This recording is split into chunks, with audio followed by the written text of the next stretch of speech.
Such a short time to be alive.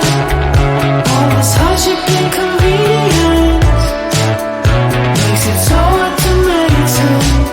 I want this now, I want this now. And I know it's just a matter of time before we tumble across the borderline. We can't go forward and we can't rewind. I want this now, I want this now.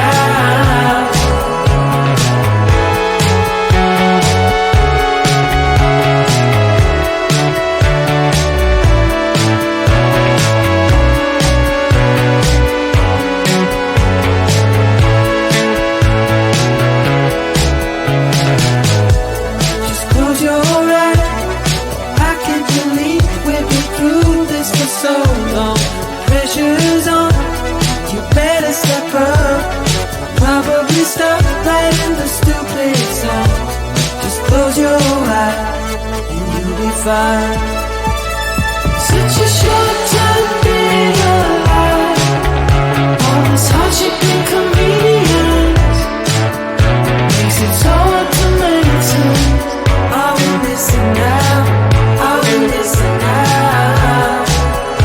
And I know it's just a matter of time before we tumble across the borderline. We can't go forward and we can't rewind. I want this now, I want this now.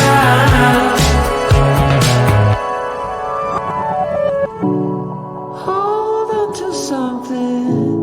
If only a dream. Hold on to me.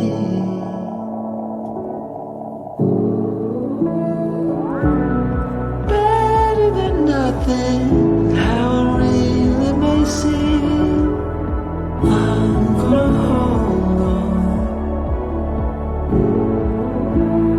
hold on to you.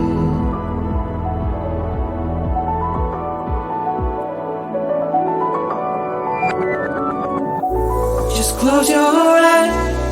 I can't believe we've been through this for so long. Pressure's on, you better step up. Probably stop playing the stupid song.